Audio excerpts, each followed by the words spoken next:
Jose, naiintindihan ko ang laki ng pagkagulat mo nang malaman mong estado sa buhay ng anak ko, pero magiging tapat ako sa'yo.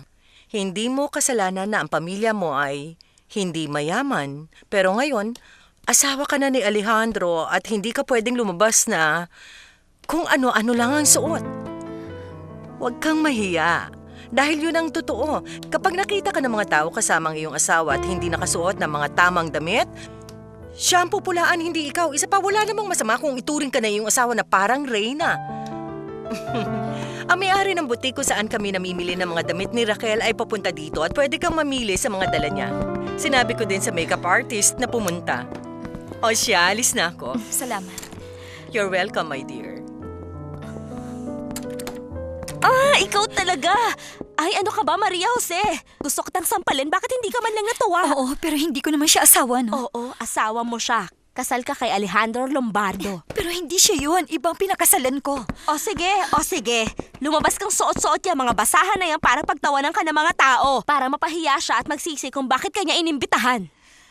Hindi mo ba talaga nakikita kung anong meron ka, Maria Jose? Ang isang bagay lang na nakikita ko. Nagsisinungaling ako sa isang taong wala namang ginawang kasalanan sa akin.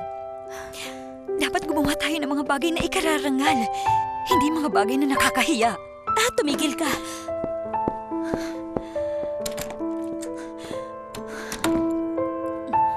Hindi niya po tinanggap ang mga damit? Parang nahihiya siya. Ba kung ganun, hindi pala siya ambisyosa. Ay anak, hindi ko alam. Parang napakabait niya namang babae at mukhang tapat naman. Nagpunta ako sa kwarto niya at parang umiiyak yata siya. Maraming salamat, Mama. Alis muna ako.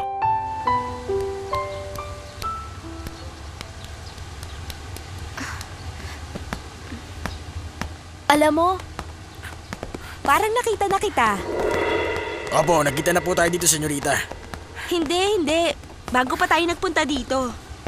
Hindi ba kasama mo ang boss mo sa Cancun? Doon ata kita nakita eh. Hindi po, senyorita. Diba nandun ka sa may disco? Hindi po. Hay, napakaganda ng lugar na to, pero bakit kaya nabobore ako? Pwede kitang ipasyal kung gusto mo. Wag na, baka magalit ang bruhang si Raquel. Alam ko ikaw din ang driver niya, hindi ba? Oo. Pero pwede naman kitang ipasyal sa libreng oras ko. Paula! Halika nga. Ang kapatid mo. Nasa kwarto siya at naghahanda. Dahil aalis sila ng asawa niya. Sayang nga eh. Sana naghanap ka ng asawa niya na hindi ganun kagwapo. Hindi pwede ang ganito. Dapat gumawa tayo ng paraan para mawala siya sa sirkulasyon. Dahil bukod sa buhay pa siya ngayon, ayokong mapunta sa kanya si Maria Jose. Oo nga, paano kung gusto Mahal niya ako, maliwanag yan. Maliwanag po, senyora. Nagkakasundo kayo ni Paula, hindi ba? Medyo nababagot nga siya pero kung maipapasyal ko siya... Gawin mo yon at paaminin mo si Paula. Basta sinabi niyo, senyor. Tawagan mo lahat ng mga restaurants at alamin mo kung saan at kung ano oras nagpa-reserve si Alejandro ngayong gabi. Opo, senyor.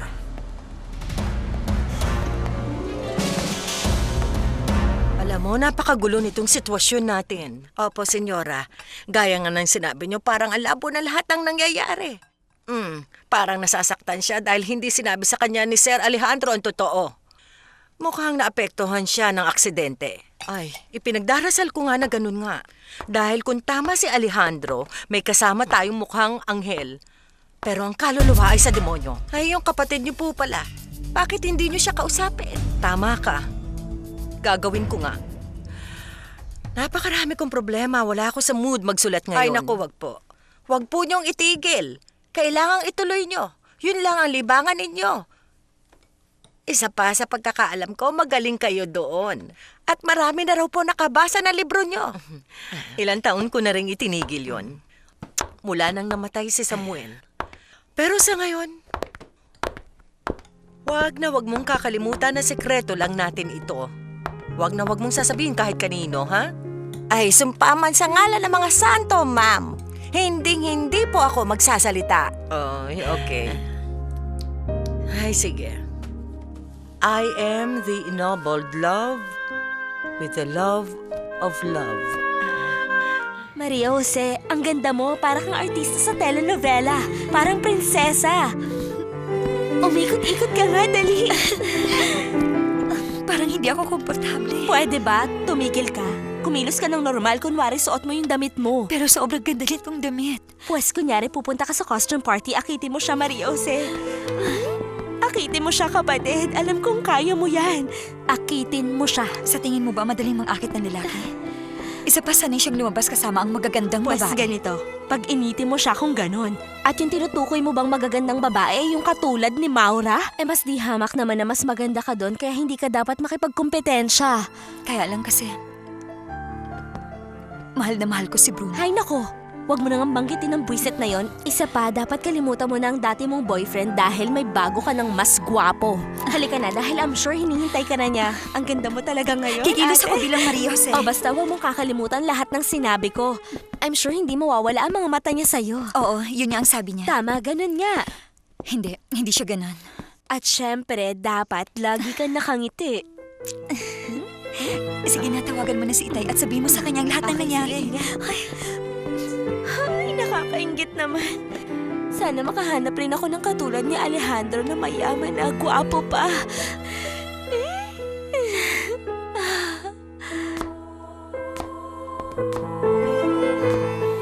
Oh, Diyos ko. Ang ganda-ganda mo, Maria Jose. Alam mo, sinungaling ka. Hindi ako nagsisinungaling. Bumili sa ata ang tibok ng puso ko nung makita kita. Pwes magpa-check up ka sa isang espesyalista sa puso. Talaga? Oo, ano Sandali. yan? Ano? Sandali. Hindi naman talaga ako eksperto dito pero Salamat. okay yan. Mas maganda. Nasaan yung benda mo? Sabi ng doktor, pwede ko na raw iwan ngayong gabi. Ang buti naman. Bakit Hindi, naman? please, ayoko. Huwag na, Sabihin mo Alejandro. sa akin. Bakit naman?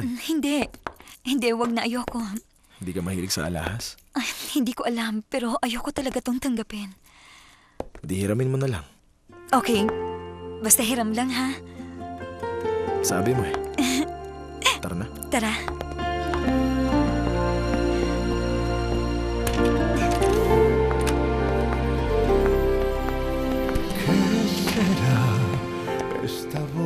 Alam mo, napakaganda mo talaga. Salamat.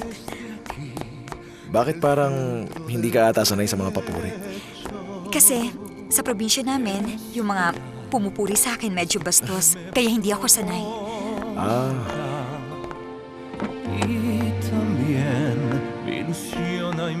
Ano tingin mo sa akin? Hindi ka mayabang at preskong lalaki.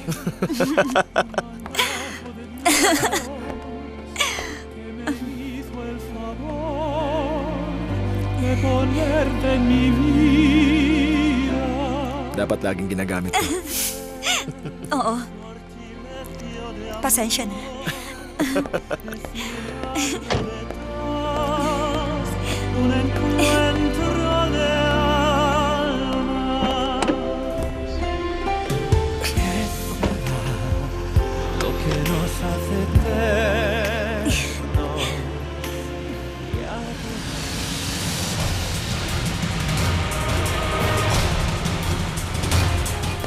Good evening, Senyor Lombardo. Good evening. Nakahanda na po ang mesa ninyo. Ikinagagalak naming dumalaw uli kayo. Dito po tayo. Thank you. Sumunod kayo. Thank you. Okay ka lang? Alejandro, nagagala ko makita ka. Don Mauricio. Good evening, ladies. Good evening. Nabalitaan namin sa dyaryo yung pagkamatay. Mabuti na lang pala. Mali lahat ng mga balitang Oo yun. nga, Don Mauricio. Buti na lang. Asawa mo siya, hindi ba? Oo, siya si Maria Jose. Magandang gabi sa'yo. Mauricio Galvan, ang inyong lingkod, senyora. Kumusta po kayo? Alejandro, please let me congratulate you. Dahil napakaganda ng asawa mo. Maraming salamat, Don Mauricio. It's nice to see you. Likewise, likewise. Magandang gabi sa inyo. Gusto niyo bang mag-appetizer bago kayo mag-dinner? Anong gusto mong inumin? Ako wala. Bigyan mo kami ng 2 martini. Right away, Senyor. Excuse us. Pakigawa mo nga ng 2 martinis, please. Salamat. Palagi bang ikaw ang nasusunod? Hindi naman palagi. Eh, ikaw. Ako? Paminsan-minsan lang. Tama nga si Galvan. Talagang napakaganda mo. Naiinis ka ba kapag sinasabi ko yun? Hindi ako komportable kapag naririnig ko yan. Nagustuhan mo ba yung lugar? Oo, napakaganda. Oo, tsaka masarap ang pagkain dito. Buti naman kasi gutom na ako. Cheers. At sana maliwanagan ang hinaharap kung sino talaga tayo sa isa't isa. Cheers.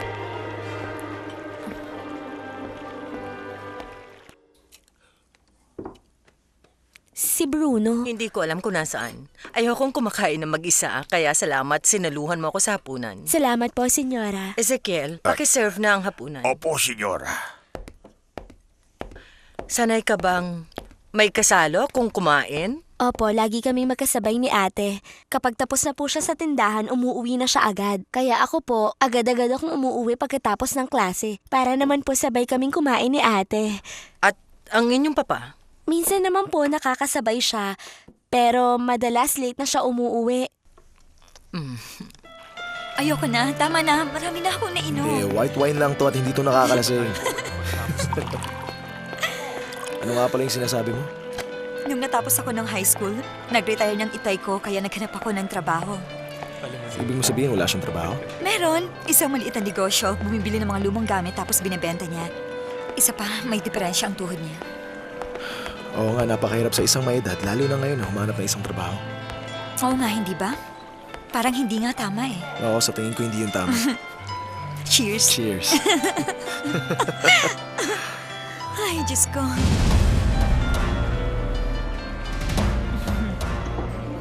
Maiwan mo na kita sandali. Okay, sige. Babalik ako agad.